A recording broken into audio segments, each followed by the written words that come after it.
polynomial functions typically have, you know what, I can't say for sure that every polynomial function is going to have a zero. I'm just not thinking of any right now that don't. Zeros, remember, are where the function crosses the x-axis. And I'm going to make up a function right now, and you're going to say, wait a minute, that's not like the polynomials we've been studying, but it can be.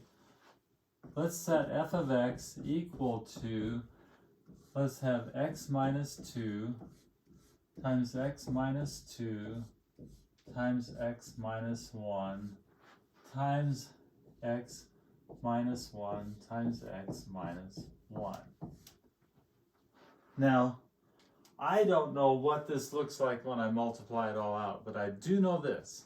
My first term is going to be x to the 5th.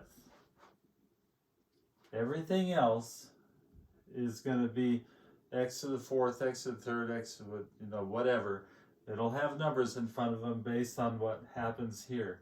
But in all of these, I have 1x times 1x times 1x times 1x times 1x in all of this. And so this is going to be a degree, let's write first of all, plus something else. This is going to be a degree of 5. But what I'm curious about is, where does this function cross the x-axis? Well, remember that factor rule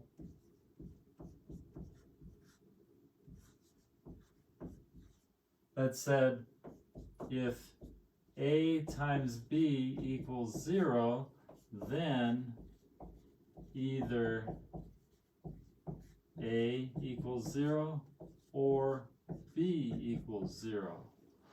Right here I have x minus 2. This is a factor of, and I've set it up this way, this is a factor of this equation. This also is a factor, this is a factor, this is a factor, and this is a factor. And so what I can do is, if I set x minus 2 equal to 0 to solve for x, I'm going to get x equals 2. I'm going to get the same thing here.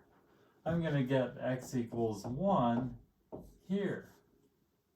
Now, you're saying, well, you have 5 x values. Are you only going to cross the x-axis in 2 places? Yes, that's right. In fact, what you're going to see, I can tell you kind of right now what's going to happen. I'm going to erase all of this except this. And I'm going to just kind of generally plot this thing. I know that x to the 5th, remember all of this is equal to x to the 5th plus something.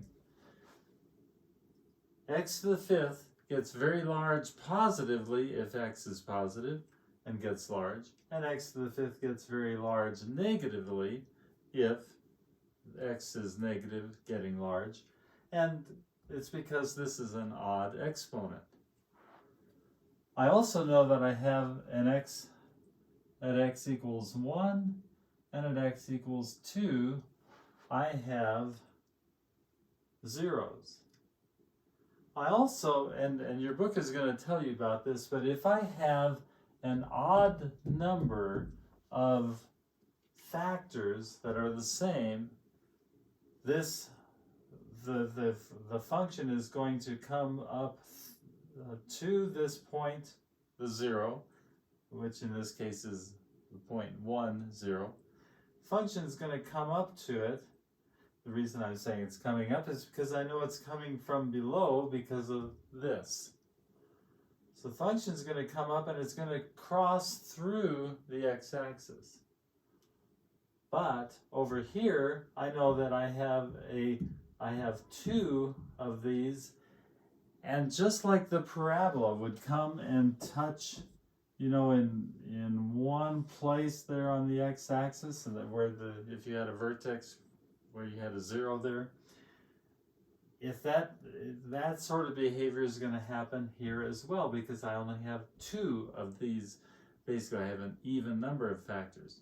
What I'm trying to say is I can already tell you that this graph, funny as it is, big as it is going to do this kind of thing where it comes up from below, shoots through 1, and then turns back down and bounces, and then comes up.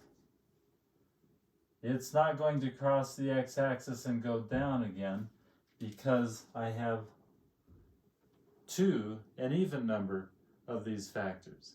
If I had 3 of them, then it would probably go down again and come back up somewhere else. It wouldn't. It would come back down and keep going down because of the even number. You know what? It would be quite different. Let's just let it be like this. Graph this on your calculator on Desmos and see if it looks like this. I'll bet it does.